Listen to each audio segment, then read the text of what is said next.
Hello friends, मैं श्रुति रस्तोगी अर्थ institute में आपका हार्दिक स्वागत करती हूँ। आज का हमारा चैप्टर है हिंदी का, जिसमें हम पढ़ रहे हैं आज संधियाँ। तो बच्चों, यहाँ पर आपको जो है सीटेट दिसंबर के लिए तैयारी कराई जा रही है, जो कि एग्ज़ाम आपका है 15 दिसंबर को। और अभी भी 16 तारीख तक का समय है, आप फार्म भर सकते हैं। फार्म भरे जा रहे हैं और लास्ट डेट इसकी 16 अक्टूबर है।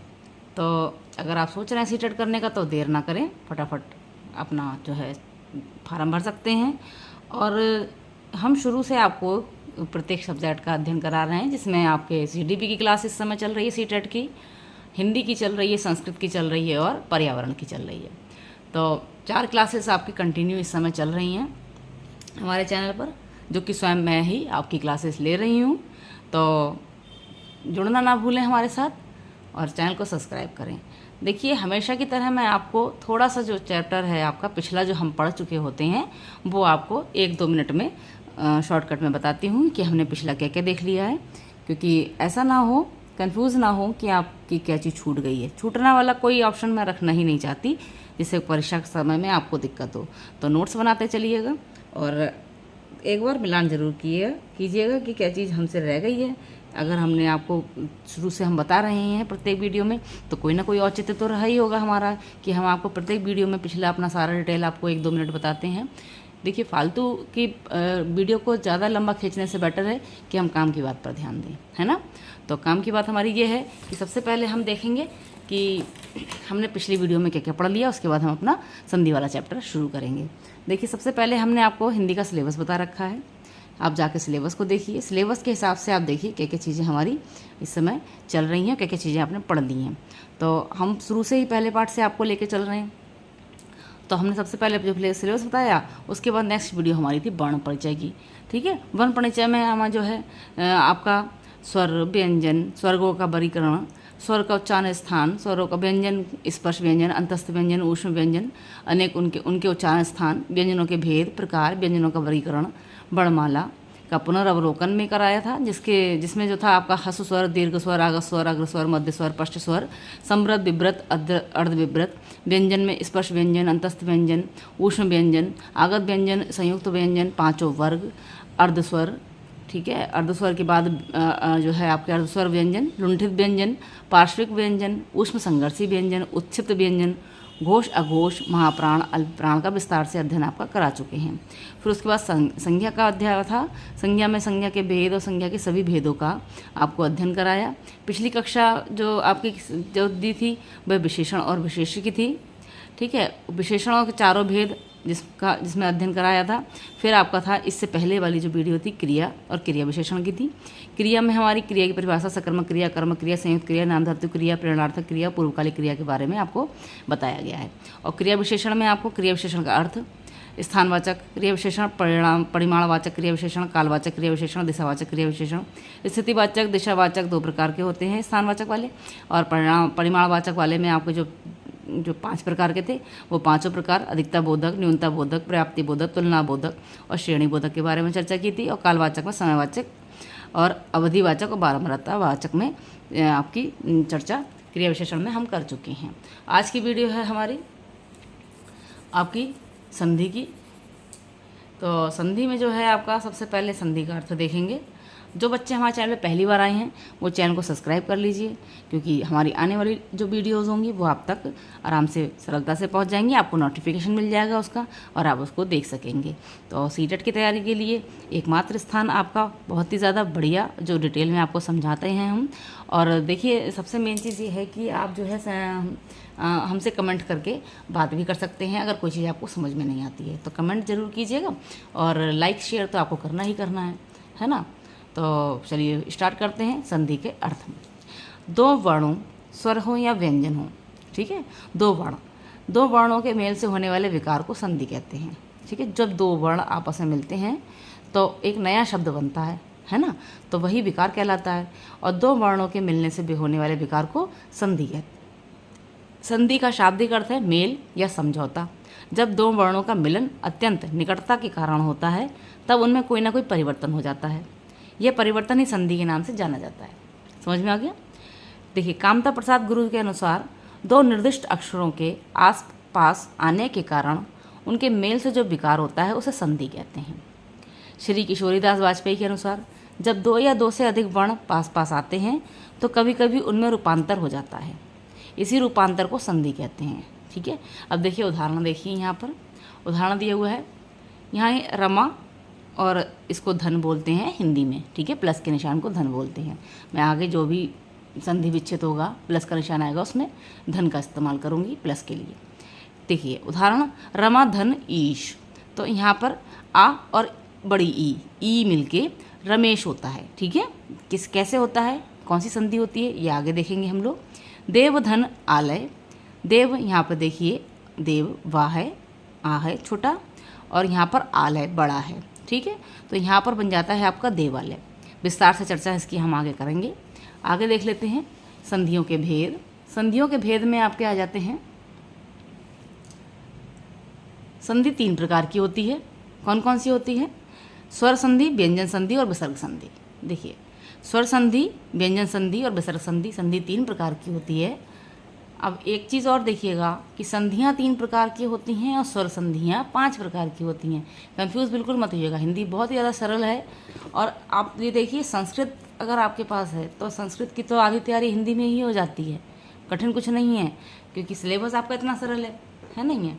और अगर सिलेबस सरल, देखिए मेन चीज़ ये है ना, सिलेबस आपका सरल है लेकिन आप लोग पढ़ते नहीं हैं, समझते नहीं हैं। बस लास्ट टाइम में आगे फटाफट एक नज़र डाली और एग्ज़ाम देने चले गए। सफल अच्छे नंबरों से वही होता है जो शुरू से पढ़ता हुआ चलता है। ठीक है, तो अब देखिए संधि के कितने प्रकार हैं? 3 प्रकार हैं, स्वर संधि, व्यंजन संधि और विसर्ग संधि। स्वर संधि, अब देखिए स्वर संधि क्या होता है, स्वर व्यंजन तो पढ़े हैं ना। स्वर संधि जहाँ 2 स्वरों के मेल होने पर किसी एक स्वर या दोनों स्वरों में जो परिवर्तन हो जाता है वह स्वर संधि कहलाता है। यानी कि 2 स्वर मिलते हैं और एक नया स्वर बनता है, अर्थात 2 स्वरों के मेल से जो विकार होता है, जो परिवर्तन होता है, उसे स्वर संधि कहते हैं। स्वर संधि के 5 भेद होते हैं। कितने होते हैं स्वर संधि के भेद? 5 होते हैं। बहुत अच्छे से याद रखिएगा, स्वर संधि के 5 भेद होते हैं। पहला देखिए दीर्घ संधि, दूसरा गुण संधि, तीसरा वृद्धि संधि, चौथा यड़ संधि और 5वां अयादि संधि। देखिए ध्यान रखिएगा, स्वर संधि के 5 भेद होते हैं, दीर्घ, गुण, वृद्धि, यड़ और आयादी। ऐसे याद करो, दीर्घ, गुण, वृद्धि, यड़ और आयादी। स्वर संधि के 5 भेद, दीर्घ, गुण, वृद्धि, यड़ और आयादी। ठीक है, ये 5 भेद हो गए। फिर देखते हैं इनको विस्तार से। सबसे पहले हम देखेंगे दीर्घ संधि। देखिए आज जो है आपकी स्वर संधि कंप्लीट कोशिश करेंगे, स्वर संधि पूरी बता देंगे आपको, और नेक्स्ट वीडियो में व्यंजन संधि आ जाएगी, अब व्यंजन और विसर्ग संधि हो जाएगी, है ना, क्योंकि वीडियो ज़्यादा लंबी खिंच जाती है ना, फिर नीरसता आ जाती है, ज़्यादा लंबे चैप्टर में नीरसता आ जाती है, बच्चा स्किप करने लगता है, और स्किप करने से क्या होता है, हम जो समझा रहे होते हैं वह समझता नहीं है ना। देखिए दीर्घ संधि, दीर्घ संधि का सूत्र है अकहा सवर्णे दीर्घा। देखिए संस्कृत में अगर आप देखेंगे तो नियम हिंदी में नहीं दिया होता है, सूत्र से दिया होता है। यहाँ पर सूत्र भी है और नियम भी है हिंदी का है। तो अकहा सवर्णे दीर्घा, यदि ह्रस्व या दीर्घ स्वर अ ई उ ऋ लृ के बाद क्रमशः ह्रस्व या दीर्घ स्वर आए, अ ई उ ऋ आए, तो दोनों के मिलने से दीर्घ आ ई उ और ऋ हो जाता है। देखिए यहाँ पर सबसे मेन समझिए, छोटे ह्रस्व स्वर आए, उसके बाद फिर ह्रस्व स्वर आए, तो क्या होगा, दीर्घ ही हो जाएगा। और इसका एक और देखिए, यहाँ पर तो सिर्फ इतना दिया हुआ है, लेकिन मैं आपको बता दूँ, ह्रस्व स्वर आए या दीर्घ स्वर आए, पहले ह्रस्व आए या बाद में ह्रस्व आए, पहले दीर्घ आए या बाद में ह्रस्व आए, या दीर्घ आए या ह्रस्व आए, स्वर आपका मिलने से दीर्घ ही होगा। समझ में आ गई? नहीं आई? देखो मैं बताती हूँ। देखो ह्रस्व स्वर मतलब ह्रस्व या दीर्घ, यहाँ दिया हुआ है ना, छोटा आए या बड़ा है, ठीक है, या बड़ा आए या छोटा आए, ओके, कुल मिला के बड़ा ही होना है। स्वर आप देख लीजिएगा, ठीक है। अका सवर्ण दीर्घ, स्वर्ग 4 आते हैं इसमें, आ ई उ ऋ लृ, सॉरी 5 आते हैं। अब देखिए इसके उदाहरण देख लेते हैं। अ और अ के बाद आता है तो आ हो जाता है। अब उदाहरण इसलिए यहाँ पर बहुत सारे बताए हैं आपको, क्योंकि इसी में से फंस जाता है। आप कुछ मत स्पेशल देखिए, जो हम बता रहे हैं सिर्फ वही देख लीजिए, 101% आप जो है इसमें संधियों में कहीं नहीं अटकेंगे। देखिए मत धन अनुसार, यहाँ पे भी ह्रस्व है और यहाँ पर भी ह्रस्व है ना। मत धन अनुसार, तो यहाँ पर ये वाला जो आपका स्वर रूप में दिया हुआ है वह जो है विलुप्त हो जाएगा और उसके बाद उसके जो है विकल्प में आपका जो है दीर्घ स्वर आ जाएगा। मत अनुसार, मत अनुसार, ठीक है, मत अनुसार बोला मत अनुसार ही जाएगा, लेकिन मत धन अनुसार की जगह मत अनुसार लिखा जाएगा। फिर आ जाता है देवधन अर्चन। देवधन अर्चन इसी तरीके से यहाँ पर भी है, ठीक है, ह्रस्व स्वर और ह्रस्व स्वर मिलके दीर्घ स्वर होगा। देवार्चन, योग धन अभ्यास, योग अभ्यास, शास्त्र धन अर्थ, शास्त्रार्थ, पुरुष धन अर्थ, पुरुषार्थ, कृष्ण धन अवतार, कृष्ण अवतार, सत्य धन अर्थी, सत्यार्थी, सत्य धन अर्थी, सत्यार्थी, अधिक धन अंश, अधिकांश, सूर्य धन अस्त, सूर्यास्त, देवधन अधिपति, देवाधिपति, धर्म धन अर्थ, धर्मार्थ। ये तो हो गए आपके ह्रस्व आ वाले, ठीक है। ह्रस्व आ मिलके दीर्घ आ हो गया। अब आते हैं आगे ह्रस्व आ और दीर्घ आ, ठीक है। ह्रस्व आ और दीर्घ आ मिलके भी आपका दीर्घ आ ही होगा। शिव धन आलय, देखिए यहाँ पर ह्रस्व आ है और यहाँ पर दीर्घ आ है, समझ में आ रही है। तो आपका जो आपका इधर वाला वर्ड है जो कि आपका जो मूल रूप में है, ठीक है, उसका विलोप होगा, विलोपन हो जाएगा और उसकी जगह पर आपका जो है मात्रा रूपी जो है शब्द आ जाएगा। शिव धन आलय, शिवालय, नील धन आकाश, नीलाकाश, मरण धन आसन, मरणासन, न्याय धन आलय, न्यायालय, शुभ धन आरंभ, शुभारंभ, विस्मय धन आदि, विस्मय आदि, हिम धन आलय, हिमालय। ये सारे ही देखिए आपके ह्रस्व आ और दीर्घ आ वाले हैं। फिर आते हैं आपके, देखिए अब आ जाता है आपका दीर्घ आ, पहले दीर्घ आ और फिर उसके बाद ह्रस्व आ, ठीक है। दीर्घ आ और ह्रस्व आ फिर भी मिलके आपका दीर्घ आ होगा। जैसे परीक्षा धन अर्थी, ठीक है, परीक्षा धन अर्थी, यहाँ पर देखिए दीर्घ आ है, यहाँ पे जो है ह्रस्व आ है, तो यहाँ पर दीर्घ आ बनना है। परीक्षा धन अर्थी यानी परीक्षार्थी, विद्या धन अभ्यास, विद्याभ्यास, सीमा धन अंत, सीमांत, यथा धन अर्थ, यथार्थ, शिक्षा धन अर्थी, शिक्षार्थी, ठीक है। अब देखिए यहाँ पर दीर्घ आ और दीर्घ आ मिलके भी दीर्घ आ ही आपके बनते हैं। आगे देखिए दया धन आनंद, देखिए यहाँ पर भी दीर्घ आ है और यहाँ पर भी दीर्घ आ है। दया धन आनंद, दयानंद, वार्ता धन आलाप, वार्तालाप, महाधन आत्मा, महात्मा, महाधन आशय, महाशय, विद्याधन आलय, विद्यालय। समझ में आया दीर्घ संधि, ठीक है। अब आ जाते हैं दीर्घ संधि के दूसरे वर्ण पे। दूसरा वर्ण है आपका ई, ठीक है। इसी तरीके से ई देखिए,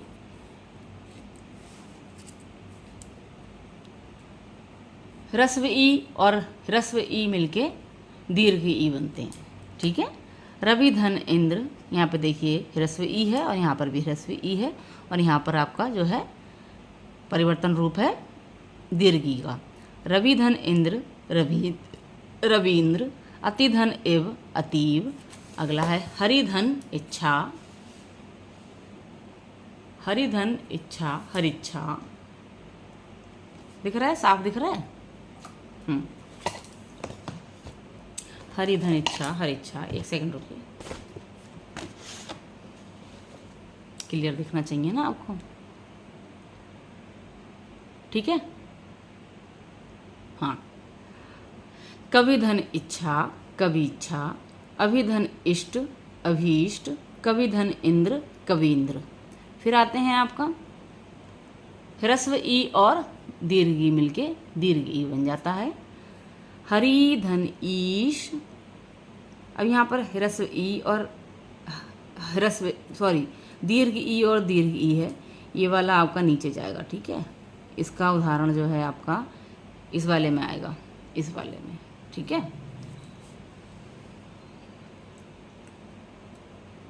हरि, लेकिन हरि अगर यहाँ पर इस तरीके से लिखा होता, ये मिसप्रिंट हो गया है ना। मिसप्रिंट हो गया है, शुद्ध रूप ये है ना, शुद्ध रूप ये है, देखिए सही कर दे रहे हैं हम यहाँ पे, हरि, ये हटा देते हैं, शुद्ध रूप, ठीक है। हरिधन ईश, हरीश, परिधन इच्छा, परीक्षा, मुनिधन ईश्वर, मुनीश्वर, ठीक है। फिर आ जाते हैं आपके दीर्घ ई और ह्रस्व ई मिलके आपका दीर्घ ई बनता है।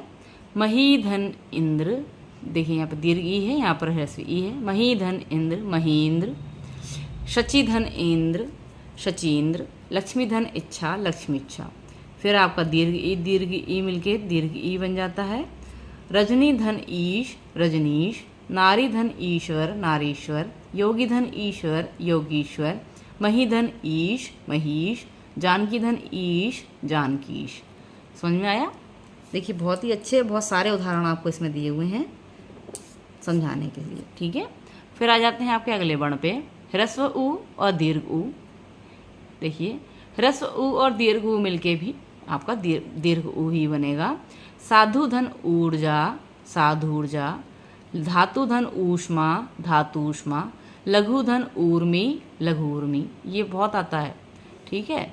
लघुधन ऊर्मी, लघूर्मी। फिर आ जाता है आपका दीर्घ उ और ह्रस्व उ मिलके दीर्घ उ बन जाते हैं। भूधन उत्सर्ग, भूत्सर्ग। बधूधन उत्सव, बधूत्सव, ठीक है। फिर आ जाता है दीर्घ उ और दीर्घ उ मिलके दीर्घ उ हो जाते हैं। देखिए